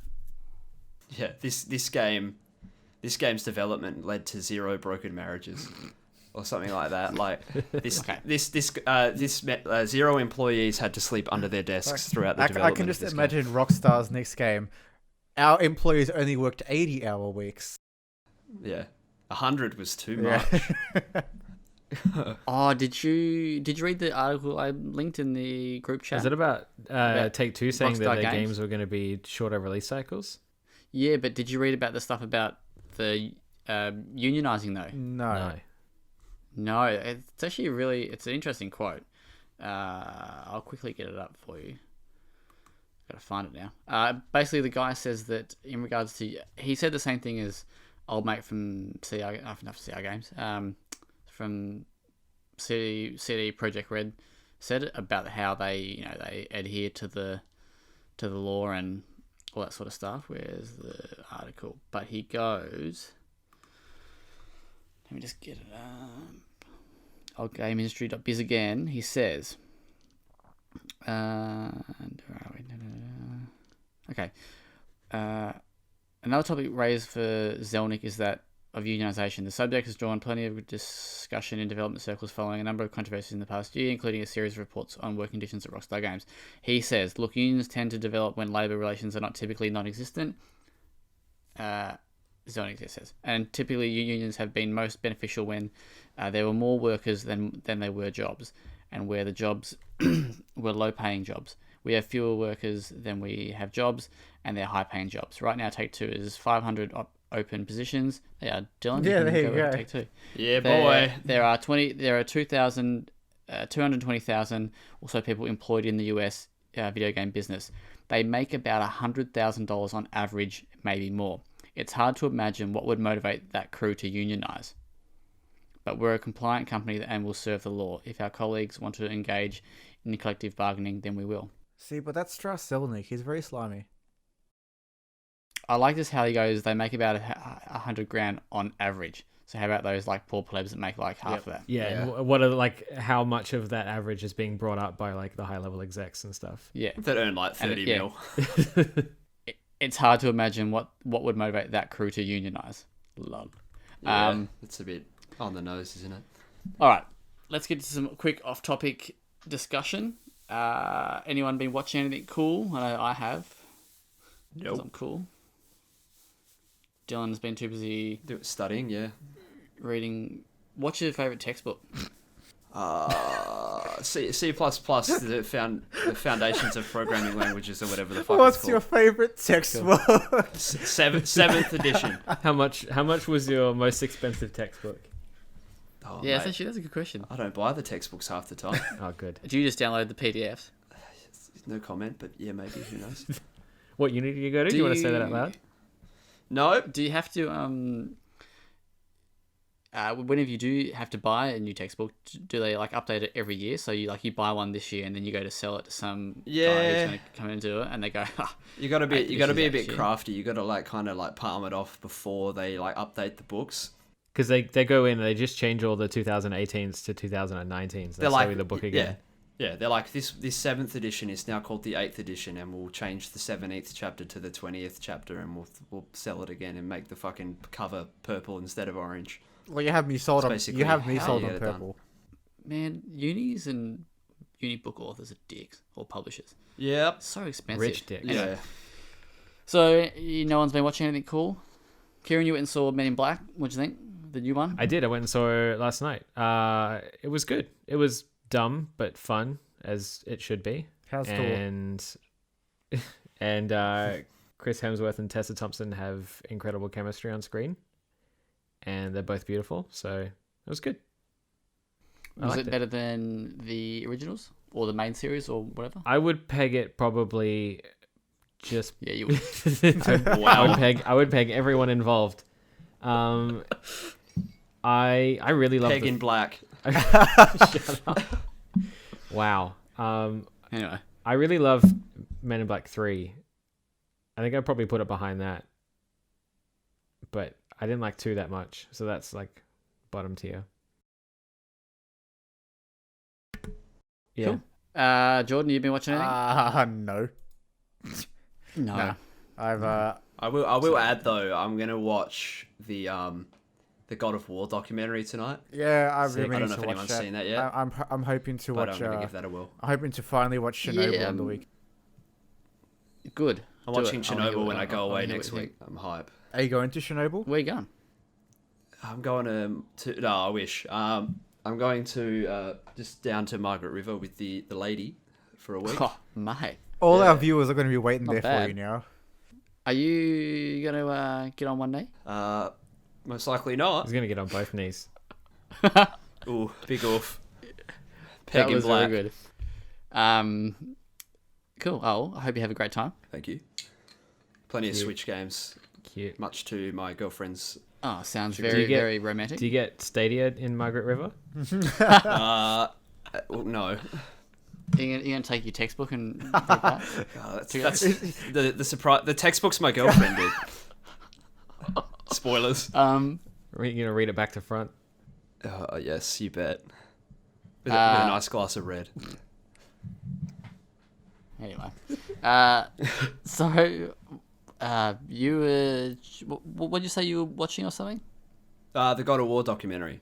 That's right, I got to watch it, yeah. Making I heard credits. that it's quite cool, but it's very PR friendly. Right. Which You'd goes back expect. to what It's a Sony made goes back to what documentary. Kieron said about how that interview with Last of Us 2 girl, Right. lady, sorry. How dare you? Yeah, I went and watched Godzilla without Kieron because Kieron parked Wow. on our little bro down, Which which Kieran? is It was me. yeah. It was so all about Podzilla for weeks. It was the long con, mate. You rejected me for fucking John Wick on air. So I told you I was going to go see it with you on air just to not see it Wow. with It's you. all about the So moral we're victory. equal now? So we're even now, motherfucker. Equilibrium has been reached.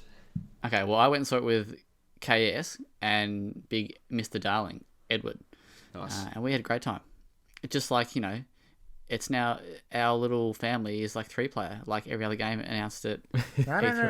So- Avengers had a 4-player, Oh, well, but that game looked butts. Avengers look like trash. so- that's the 4th player's DLC. I don't know. Sorry. But no, it was a Godzilla film. It wasn't amazing, but it was cool. I enjoyed it. It probably was a bit too long. I feel like the first and one I was a little bit too long as well, though. Yeah, there was just parts in this where they kind of go to these different locations, and you're like just hurry up, mate. Just hurry up and get to the point. And that's my review. Thank Lovely. you for listening. Nice. No, it was cool. I do like a big giant monster fight. Yeah, I've also started watching. I'm not sure if any of you have heard of The Franger Chronicles. the Frankenstein Chronicles. It's got Sean Bean in it. Yes. Has anyone else seen this or heard of it? I've heard of the Franger Chronicles. That's How much of memoirs. it have you watched? All of it. And Sean Bean is alive? Well, Well, that's a spoiler. That's a That's a lot that of is a frangers. spoiler. I mean, think about the name of the TV show. Yeah, I gotcha. Yeah. Yeah.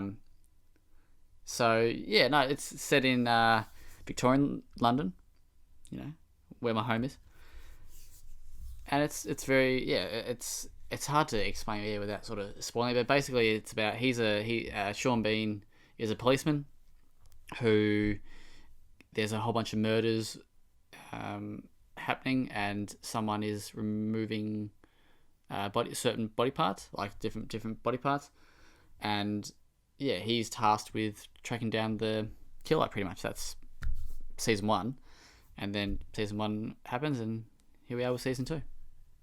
Oh, Thank you Nice. for listening to my good TV show. Love frangers. Love 'em. No, it's cool. It's actually it's a little bit slow. I like that. That's actually very clever and kind of gross. I'm thrown. Wow. Yeah, no, it's if you like that sort of Victorian London setting, and Sean Bean's always worth a watch. Okay, I can't do that. Well, we're going to wrap it up there. Thank you for listening, and if you want to check out all the latest and greatest gaming coverage, go to www.well-played.com.au. Thank you, and we'll see you next week. See ya. See ya.